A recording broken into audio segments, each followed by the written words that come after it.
কিডনির পাথর রোগীদের একটা যখন তার ডায়াগনোসিস হয় সেটা এক্স রে বা আল্ট্রাসাউন্ড নিয়ে আসে, বলে যে এই যে আমার পাথর হলো, আমি তো আকাশ থেকে পড়েছি, আমি তো পাথর বুঝতেই পারিনি। তো আসলে এটার কি উপসর্গ সবার হয় কি না বা কি হয় সেটা অনেকেই প্রশ্ন করে থাকেন।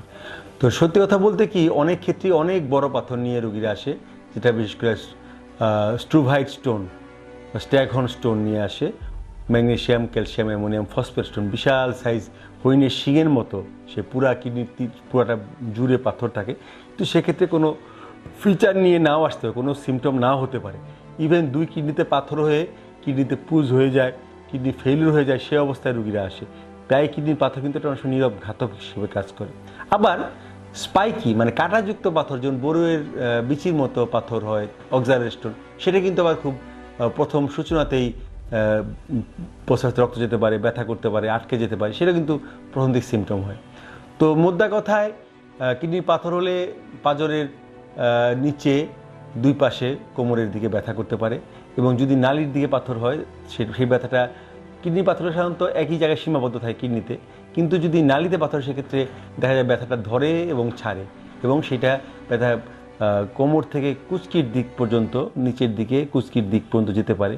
এবং মূত্রথলিতে পাথর হলে আবার ব্যথাটা কিন্তু করবে ঠিক তলপেটের দিকে, এবং প্রস্রাবের রাস্তায় অর্থাৎ ইউরেথ্রায় পাথর হলে কিন্তু তার প্রস্রাবের রাস্তা পর্যন্ত অর্থাৎ পেনিস পর্যন্ত তার ব্যথাটা হতে পারে।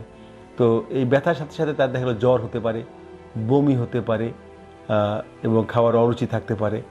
দেখা যায় অনেক সময়, যেটা বললাম, 2 দিকে পাথর হয়ে অনেক সময় কিডনিতে পুজ হয়ে যায়, কিডনি ফেলিওর হতে পারে। এবং আরেকটা জিনিস হচ্ছে, তার বারে বারে প্রস্রাব হতে পারে, প্রস্রাব রক্ত যেতে পারে। তো এই সব ধরনের উপসর্গ হতে পারে, আবার কোনো সমস্যা নাও থাকতে পারে। এই ক্ষেত্রে সবচেয়ে ভালো যে পদ্ধতি সেটা হচ্ছে অন্তত বছরে একবার যদি কেউ হেলথ চেক আপ করে, খুব বেসিক পরীক্ষাগুলো করলে, বিশেষ করে কিছু পরীক্ষা আমি সেটা নিয়ে পরে কথা বলবো, সেই পরীক্ষাগুলো করলেই কিন্তু এই সম্বন্ধে একটা রোগী একটা ধারণা পেতে পারে। এবং সূচনাতেই যে কোনো কিছু ধরা গেলে অবশ্যই চিকিৎসা করা সহজ, খরচও কম, এবং কিডনির কার্যক্ষমতা পুরোপুরি অটুট থাকে।